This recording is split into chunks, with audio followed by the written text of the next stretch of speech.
Hello everybody and welcome to Women of the NHS podcast with me, your host, Kate Kelly.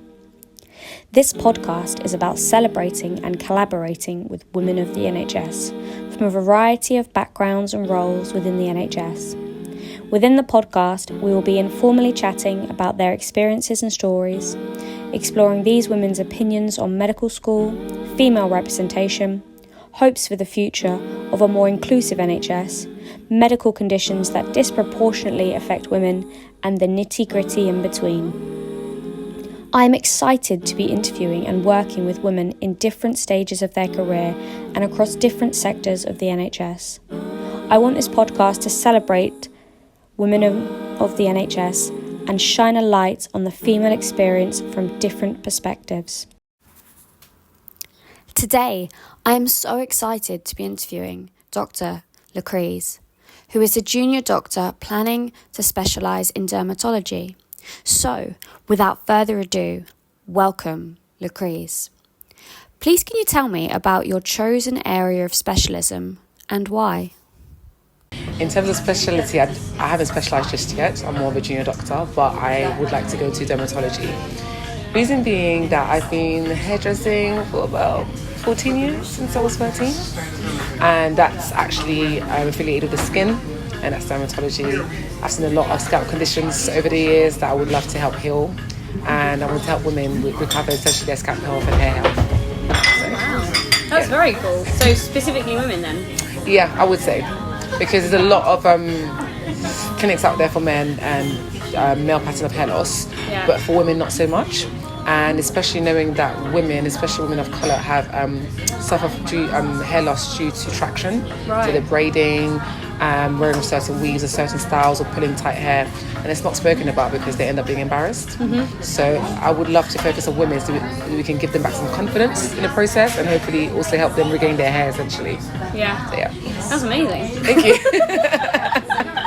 How did you find medical school? Oh, medical school is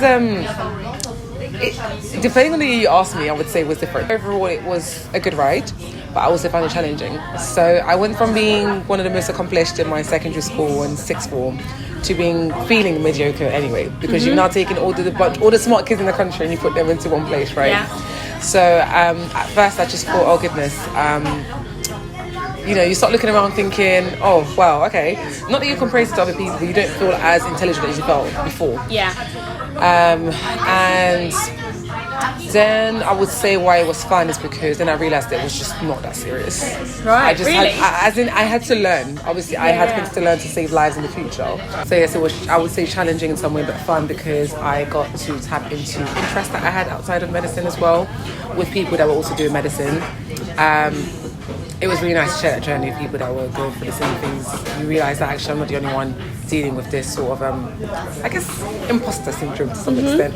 We're all going through it at the same time, and just work to be a good doctor, not to be the smartest. Yeah. So I would say overall, by the end of our medical journey, I would say I enjoyed it. It was nice. Do you still feel that imposter syndrome? Sorry? Do you still feel that imposter syndrome? So this is interesting. I feel like whenever you enter a new stage of life, you're always going to feel imposter syndrome to some extent. At the end of the day, it shows your self-esteem. Yeah. And sometimes when you're entering new waters, you're always kind of like, oh, I don't know. I don't feel like... And this is what that's interesting. I never felt like my accomplishments were any less. Yeah. But sometimes you enter a new room, you're like, people don't know me, and then what are they going to think about me? Yeah, yeah. So you kind of feel like, oh, I'm a bit of a chameleon. People have to get to know me all over again. Yeah, yeah. So I would say that I'm not an imposter. It's just I'm uncomfortable with people not knowing who I am and creating their own image of me. But at the same time, I've taught myself not to care as much anymore. It's very much, listen, you either like me or you don't like me, but respect me. Yeah. And that's fine. But in terms of feeling like an imposter, no. I don't feel like I'm being set in rooms I don't belong in. I think I'm exactly what I'm supposed to be. Now, in there's certain moments where I feel like, oh my gosh, I'm out of my depth. Like, why does someone think I can do this? But I don't feel like an imposter. It's just more kind of like, if I'm here, there's a reason why. They saw something in me that I know I somewhat have. I just have to develop it further for this particular, project or idea. So lots of positive self-talk then. Sorry? Lots of positive Oh, self-talk. absolutely. Yeah. Absolutely. You have to. Yeah. How has the NHS changed? It might not have, but how has it changed since your time within it? So I was fortunate that I started just after COVID. So there was the year groups before me were deployed. They didn't really do training properly. They went into COVID work essentially, and a lot of them were burnt out. I would say I came in at a time where COVID was still there, obviously, but it didn't take away from my actual rotations. Right. But from my understanding of things is that a lot of people have left the NHS, have left health completely, because they were burnt out. Yeah. So from what I'm seeing the aftermath of it in terms of people just not accepting a lot of maybe the nonsense that they were accepting prior to COVID. A lot of people were put on in circumstances they felt like they should have never been in, or they should have probably never been in actually. And as a result, I think it's encouraged people to either leave or to say, treat me right, or I will leave and go somewhere else because my mental health is very important. So then I think it's a big push for resilience workshops, for mental health, well-being, and teaching doctors to look after themselves. Yeah. So that's what I'm seeing the aftermath of it, and we're somewhat benefiting from it as well. Oh, okay. Yeah. So you are seeing the benefits? Yeah, I mean, in terms of like, we can come in and complain about something and something we've done about it. Then when you speak to other generations, like, oh wow, like you guys are actually, they're surprised that these things exist for us. Right. It's not to say it's 100% perfect because I've still come in and I'm still seeing the issues with the system. Mm-hmm. But there's been some changes from what I understand. Obviously, I've come in and I was, complaining, saying, what is this? Yeah. And then you realise how it was before. Right. But it's obviously still room for improvement to make sure that as the doctor you're working, you're happy, essentially. Yeah. So a lot of things have changed. Some not for the best, but there's changes happening. Let's just hope that it keeps going in the direction where it helps. It benefits everyone working in health, really. Yeah. Have you been affected by the strike action, and what are your thoughts on it? Affected? I would say no, I would use a different word because every strike day that has happened, I've taken it. Yeah, absolutely. Yeah. So I would say I've benefited from the strike day. It's not affected, but in some way affected because then you have to come back and pick up the load. Mm-hmm. Because sometimes, yes, we left consultants in charge, and they obviously that comes with its own benefits, but there's certain things where we found out someone did not understand certain systems, so there's some things we have to come back and fix up on.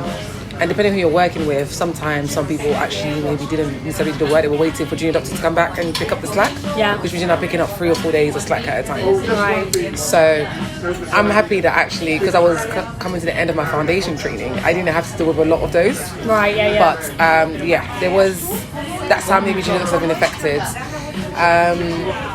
Some of my peers, I would say not for me, but some of my peers have been made to feel a bit uncomfortable, but some of the comments have been made by some of the more senior doctors that, were complaining and just sort of, deal with it kind of type of situation. I've never encountered that. The people I've worked with have been really fantastic and very encouraging, telling us to strike. Yeah. It's all right, and that, it's terrible the way we're working, so they've been very supportive, but I have heard echoes of a few people being made to feel a bit uncomfortable or being made to work or being pressurised into working. Yeah. But I've had amazing people around me, so I would say that I've benefited. It's been good. Yeah. So I mean now the consultants striking as well. Yes. Yeah. And there's an overlap from what I've heard. Yeah. So that's gonna be interesting. Yeah. I feel bad for the nurses. Pardon? I feel bad for the nurses. Because they will have to pick up a lot. Patients as well, obviously, are being affected by it. So that's not really fantastic. But I just hope that as patients, they can understand the why and the necessity of it. Yeah. And health is not affected as per se. So if it's acute health, you have the support. But it's usually outpatients. Appointments have been cancelled and you'll be scheduled for another year. So that point you do obviously feel bad. Yeah. And that's not great.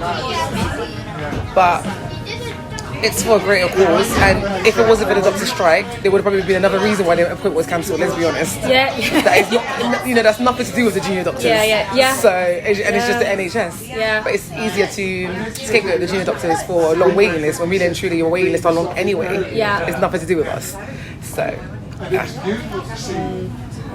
Have you or a colleague ever experienced sexism, homophobia or racism within the workplace? Oh yeah, definitely. So I call them microaggressions, but having spoken to a few other colleagues that are actually white British themselves, they pointed out that some of these encounters were actually quite racist. Some of them actually been racist, yes, and sexism, absolutely. The ones that mocked me negatively at the time would have been the racist ones, I would say. I actually had them before even becoming a doctor. I was a medical student. When you're training? Yeah. And that saddened me because I thought, if this is what's going to be like as a doctor, do I really want to do this? Because I love being a doctor, but I can't be enduring such racism all the time. Yeah. So my first encounter that I had was I had my hair in locks. And they were like a platinum blonde, very bright colour. I like doing bright platinum blonde when I'm not black with my hair. And I walked into a staff room as I was waiting between two surgeries, and someone I had no clue, I can't call them a colleague. I can only say they were maybe a colleague because they were dressed in scrubs. Right. But I don't know who they were. I don't know if they were a consultant. I don't know if they were a nurse. I don't know if they were what they were essentially. Just walked in and they were like, "Oh, your hair's really big." And that's fine, everyone's been saying that to me because it was a big hairstyle that I had. And I was like, yeah, I know, everyone's been saying that to me today. And he said, it's massive, like a business. And I was like, and I still saw where he was coming from because the colour, the way I had wrapped it at the time, I thought, me being silly me, I was like, oh, I see where he's coming from, the comparison and whatever. And he looks at me and he goes, do you know Medusa? Oh my God. So I just put my smile fade, and if I describe obviously the demographic of this man, it was a white Caucasian male. Yeah. Sorry, Caucasian male, same word. And my smile just faded because that's when I realised that, no, this is not right what's happening here. And then I realised how uncomfortable I was, and he walked away when my frustration started growing. And then I saw a colleague and I asked him, I said, should I be offended that someone said this to me? And he just chuckled and he said, who said that to you? I said, I have no clue. Just someone who just walked in and thought he was entitled to comment on my appearance. Yep. And he said, you know what, just ignore it. They don't mean harm. And I said, but this is the problem. I was like, locks are actually a cultural hairstyle in certain cultures. You look at the Rastafarians in some Caribbean societies, that's actually their culture. It's very spiritual to them. So for you to come in and compare it to something like Medusa, and at that time I had learned that Medusa was actually a black woman with braids. And you've now said it's a mythical, based on a black woman with braids. And you've now compared her head to snakes. And so that she's so ugly that she turns people into stone.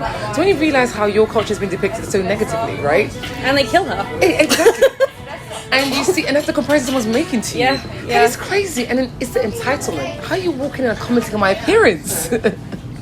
And so that was me as a student, and I just thought, that is wild to me. That is crazy. Total stranger. Total stranger. So I just thought, I can't work in such a system. Like, I just thought, I can't do this. I need something to look forward to. And I found my feet.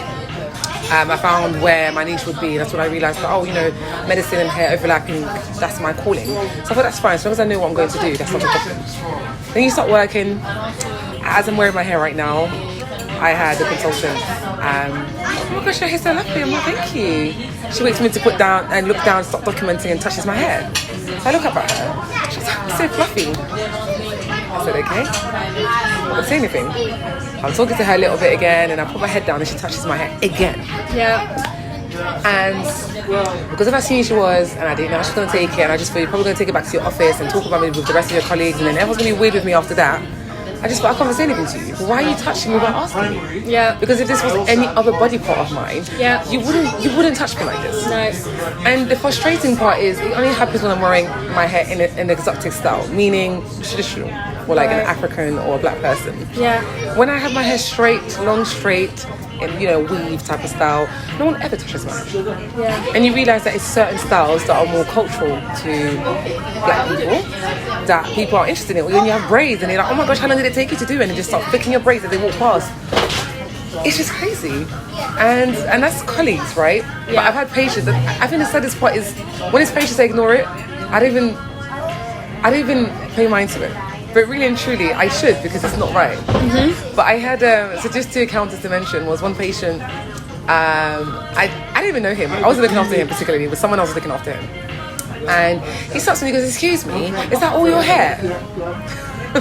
So it was a weave, but I just thought, I know that if I was, a white female, even with a pink wig, you would have never asked me, is that your hair? Yeah. You just assumed that it was my hair. So I just looked at him and I said, yes, it's his, and I walked away. I politely said, yes, it's his, and I walked away. Yeah. Obviously, he didn't mean any harm because he was like, oh, it's really nice, but even the asking me and making me feel uncomfortable in front of everybody and asking me, is that your hair? Yeah. Why? Yeah. You just said your hair's lovely. Yeah. You know, and that's fine. But, and then one relative of a patient, he left his bedside coming to me. I had braids that were up to my bum. I had done them long intentionally. And he's like, excuse me. And he's been thinking he wants to ask me about his loved one I'm looking after. Right. He's like, I just wanted to know, is that all your hair or is there bits in it? I just thought, even the way you asked this question is not very sensitive. No. I just looked at him and said, there's extensions in there. He goes, oh, okay, right. He just walked away. That is the thing. I know a lot of people say the intent was not harm, and I get that, but it makes me uncomfortable. No, it does. I don't wear my hair like this to work anymore. Yeah. I don't do braids. I will go for the hairstyles that people say, but you're trying to be like us with this hair. I'm not. I'm just trying to fit in a way so you don't make me feel uncomfortable. Yeah. That's all that's happening here. Yeah, I don't want the questions. I don't want to explain to you how I do my hair to work. So I don't mind doing it sometimes, but we're in a world where there's YouTube, there's TikTok, there's so many platforms where you can type in and find out how this hair works. Yeah. You know, I shouldn't have to answer. And what people got to understand is, you're not the first person to ask me that in one day. You're probably the 10th. Yeah. Every single time that I'm wearing this hairstyle, it's tiring. Yeah. So Yeah. there's been some experiences of the racism, sexism, absolutely. I think I've been oblivious to it, if I'm honest. Really? Yeah. Because I've always been a woman that gets on with men really well. I'm like, one of the boys type of thing. But there's definitely some commentary or some behaviour where you're like, it's a bit sexist. Mm-hmm. I've experienced a lot of internalized sexism from women as well. Oh, really? Yeah. Some of the behaviour some of the women have expressed is definitely internalized sexism in my opinion. So it's interesting, right? You'd think, but Yeah. you wouldn't. You'd think as a woman, you'd know different. But some women don't realise they've internalised some of the things that the men projected on them. Yeah. And they show it to more junior women sometimes. So that's something that's spoken about a lot in the workplace as juniors, actually. It's an important disclaimer to put out there, though, that it's obviously not the everyday experience. Yeah. I've been very supported by women. I've been very supported as well by colleagues, that are of white background, and they've probably sometimes been more supportive of a cause that's supportive of ethnic minorities than someone that looks like me. So it's not to say that this is the narrative of the NHS or the narrative of all health professionals. It's some experiences that unfortunately do mark you. As they've marked me because of how shocking they were to me, but I haven't let it define my experience necessarily of the NHS. I just feel like there's some change required, but I don't think that's the definition of the NHS or everyone as it stands. Even me saying this very openly, me being outspoken and vocal has gotten, I wouldn't say got me into trouble, but I've had some remarks where it's like, you should really be careful, medicine is small and people talk. So that's a bit of a subtle threat to tell me to be mindful. And this is the thing, if you're telling me to be mindful about something where I am out of line, I can understand that. But you're telling me to be mindful for speaking about something that's not right, that is a bit questionable. So some people are scared. There is a culture of fear sometimes of speaking and saying things out loud. And you have to be brave and realise that, this may cost me a particular job or interaction, but is that what you care about? Or are you there to care about ultimately for the well-being of your colleagues, your fellow colleagues and your patients, really? And the people after you. Yeah, exactly. So I focus more on the people after me, my colleagues in that moment, work environment, and my patients. If someone's is going to dislike what I have to say because she shouldn't talk too much, that's a you problem. That's not mine. I know I've been put in these places to hopefully make a change positively, not in an arrogant manner. But sometimes people expect you to wait till you reach a particular place to speak. But if a child can call out something inappropriate, because it's inappropriate, they don't have to wait till an adult to say that this was wrong. So sometimes that's the culture you can get in the health sector of you shouldn't speak because you're not in a position to speak yet. But we've seen so many. You're not senior enough. It's not everybody, as I said. But sometimes it's a lot of the time it's not said. It's maybe implied. Or they kind of tell you, be careful because it could affect you in some way in the future. So sometimes I wouldn't even say it's affect you. Sometimes they have concern of how it could affect you. And it comes from a good place. But what you don't realise is you're actually pressuring somebody into silence. Like perpetuating that negative culture. So these are things to be mindful of, and I hope that I'm not. that's a message I'm not going to pass on to generations behind me as well. When I'm hopefully coming up as well, just to say that this, speak up. There's a way to always speak, but you shouldn't be too fixated on who you're going to upset, just because you said something that needs to be spoken about. What would you do if you had the power to change elements of the NHS? Oh, what would I do? Yeah. Oh, that's a really big ask. It's a very big ask. I mean, the NHS, because sometimes as a trainee, it's easy to say things you want to change that are actually not relevant to the NHS, relevant to the body that trained you. But specific to the NHS,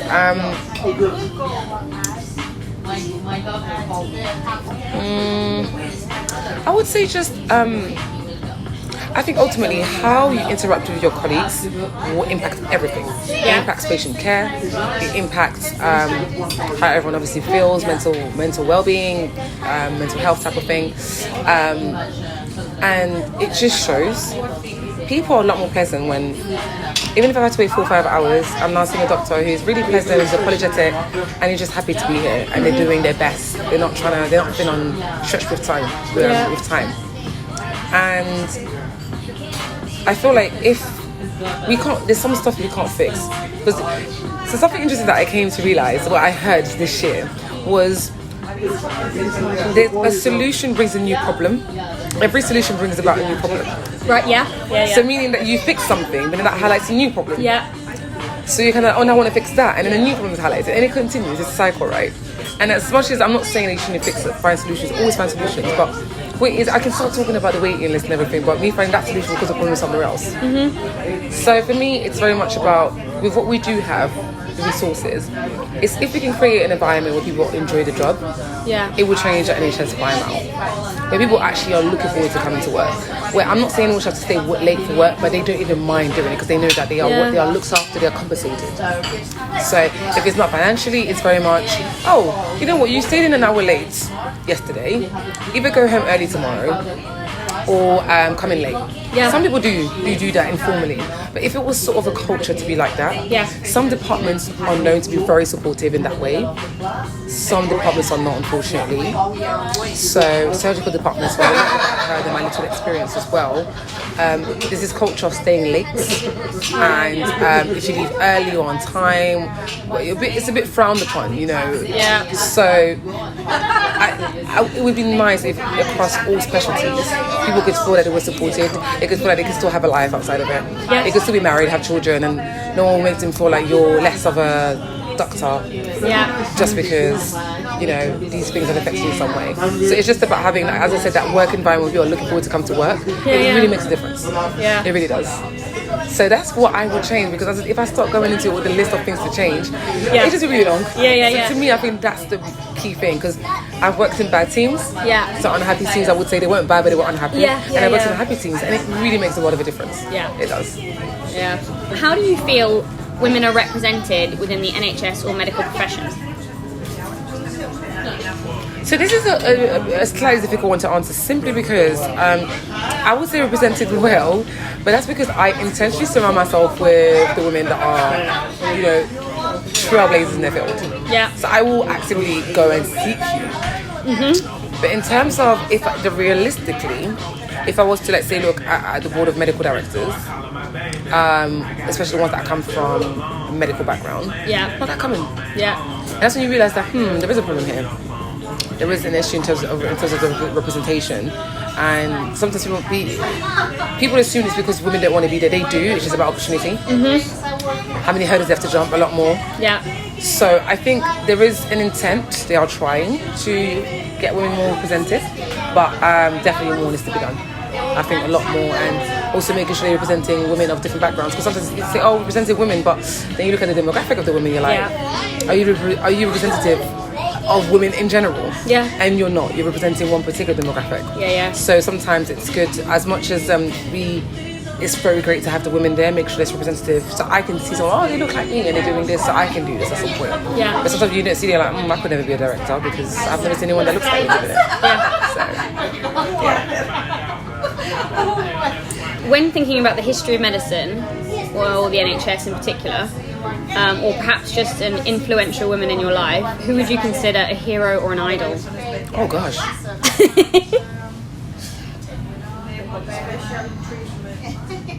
This is in medicine, yeah?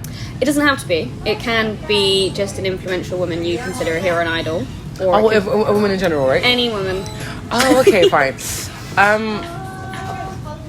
So for me, if I speak for myself, there's obviously quite a few women that are very influential that have done amazing things, but for me, number one would be my mum. I didn't think it was at the time, but me wanting to be a doctor was rooted in her. She was a nurse. She always had medical equipment in the house. Yeah. Bad move with someone like me in the house as a child. I used to play with it all the time. Right. And injure myself in the process. But my mum 100%. She was always very supportive of me. Would always tell people, oh my gosh, my daughter wants to be a doctor. She wants to be a doctor. You know, she would never blow me up and say, oh, come on, you're too young to know what you want to do. Yeah. So for me, my mum plays a big part, even to this point where she's no longer with us. A lot of the things that I want to do, she's been part of it. She's been the reason why, I would say. And I didn't realise. I feel like I knew, but I didn't realise how deeply rooted it was, because I would say I felt like for the last 2 years, and she passed 2 years ago, that I've been stagnant in a lot of the things that I wanted to do. And I had to wonder why that was, because I had the drive and I was like, I didn't know what that drive's gone. And I realised that, well, the person who was my biggest supporter, who was encouraging me, isn't there. And I used to do these things to see her smile, like, Mom, look what I did. Yeah. So I did not have that anymore. I felt very lost. But now it's very much, you know what, okay, I can't say, Mom, look what, look, I did this today. Yeah. But I can say I did it for you. Yeah. So now my mindset's changed, and it's helped me. Again, she's still my drive, even though she's not with us, to be like, okay, I have to do this because it's in honor of her. Yeah, yeah. So in terms of biggest person in my life, the women around me, the women around me have always been very influential to me in terms of, I always take the people, my tribe around me. Anyone that's I would encourage you.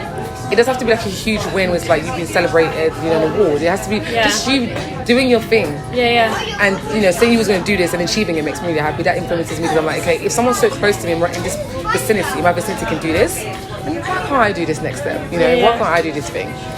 But in terms of like profiles, I love Michelle Obama. Just epitome of black excellence, female excellence. And just the way she's spoken and just how accomplished she is in her life. I love Kerry Washington. These are women that are not even in my field, but I love them. Just thinking about you guys just exude excellence. I love Chimamanda. Oh, I absolutely love her. She's just so wonderful. And I'm trying to think if there's anyone else. I really hope I've not forgotten anyone. But these are the people that I think I'm like, yeah, you know what, you guys are amazing. Yeah. And in health, there's so many.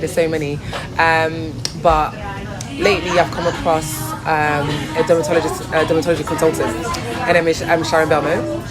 And I just kind of like, you're amazing. I aspire to be like in a couple of years. Yeah, yeah. So I always try. The reason why it's so hard for me to say names is because there's so many that I just follow and see their progress and keep up to date with them, and just it's motivating to me when I see that. Okay, cool, I can do this. They're doing this. So yeah. Amazing. So how do you feel medicine disproportionately affects women with regards to medical conditions? Oh, so there's what I feel, there's what I felt, and then what the evidence has suggested, and I was like, I wasn't crazy. Yeah. So there's a research that came out, I think it was 2020, that showed about black women being undertreated for pain, because there was an assumption in medical thought that they had a high tolerance for pain. A black woman being 4 to 5 times more likely to die during childbirth. There is no explanation. Yeah. Because the only thing that changes what makes a black woman different from a white woman is just melanin. There's genetically, there's no huge difference. So then you realise that it's a systemic thing that's leading to these deaths. Yeah. So, is this in the UK? UK. Yeah. UK data. The maternal death rate was terrible. Yeah. Very bad.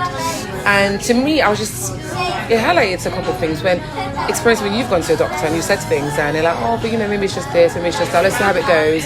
And then at the time I would start speaking to other women and you realise that, oh my goodness, we're all going through the same crap. It's the same excuse, it's the same sort of, they feel like they were blown off. Some people had to scream their head off before being heard. Yeah. And Even just in terms of like the delayed rates of diagnosis of the cancer Yeah. in certain, again, demographics. Really? Yeah. Yeah. How things are missed. So it's something I've always known innately in me, that women are underserved in health, and it's not intentional. Well, maybe it wasn't, but there's things that need to be reviewed and changed in the system. Even sometimes women, I see it when a patient is described as problematic. Right. I usually know it's a woman they're talking about. What do you mean? Difficult. Described as problematic. So sometimes when you're about to see a patient, or you see the file notes, you see certain commentary in there. Right. So from that you can really gauge what kind of patient. Right. And usually it's going to be either a woman, and usually an ethnic woman. Really? What specific language will have been written? Right. And you'll be able to guess before even seeing that patient? Yeah. Wow. Okay. So difficult patient, I know that you probably look. There's two ways you might look. And sometimes it's okay, some patients are difficult. But sometimes you kind of question, is there a generalization being made about these people that may be misunderstood? Mm-hmm. Because the outcome of women being misunderstood over and over again and mistreated and things being missed, you're going to get an angry person. Yeah. Does that make them an angry person? No, it just means that they were mistreated. Yeah. So labeling them as difficult, it's not, I don't think it's helpful to the person. Yes, you may want to warn colleagues, but I think people need to be mindful of some of the language that is used to describe certain people. Because if it's just, as I said, the fact that I can tell the demographic is a problem. That shows that the language is being used to describe a particular people. Yeah. And I thought it was in my head, but I started realizing that it's dangerous. It sticks with certain people when you use this language. Yeah. So you have to be mindful of this. Right. So it means that sometimes doctors go in there a bit wary, they're a bit scared, or they've already got their guards up because of what's been written previously about this patient. So, Wow. yeah. That's very interesting. So it definitely, things like that will impact how women are looked after to some extent. Yeah. Or how they are listened to. Yeah. So, yeah. Almost that like age-old idea of women's pain is hysteria. Like just. So there's still subtle things there that I think in health we don't realise how it could potentially impact. And sometimes I think if we just sat down and took the time to get to know certain people, I can't say this is the case for everyone. As I said, some patients are difficult and that's fine. Mm-hmm. But some patients are not difficult, they're misunderstood. Yeah. And if someone took the time to understand them, Yeah. you will probably never ever document that they're difficult. Yeah. In the notes again. Yeah. So, yeah. Just take time to listen. And I think there's research going into it. They're trying to do more focus groups. They're trying to talk to women a bit more and collect that data. But as I said, there's a danger of sometimes gathering all women together. Mm-hmm. Sometimes you realise that they have different issues depending, again, on the ethnic demographic. Yeah. And you'll find that actually if you address them, obviously it's important to group things, but start breaking it down, you'll find that you're addressing a lot more of the issues and the way that we're affected in health may not be as disproportionate. Yeah. So yeah. Amazing. Thank you. No worries. It's been an absolute pleasure to talk to you. Thank you. I appreciate you inviting me. No, this is really, honestly, it's been amazing. Thank you. Thank you for listening to Women of the NHS podcast. I would like to thank again Dr. Lucrèce for her time and conversation and being on the Women of the NHS podcast. I would also like to thank Jemima Grosset for her beautiful music production and turning my vision into sound. Thank you for listening and goodbye.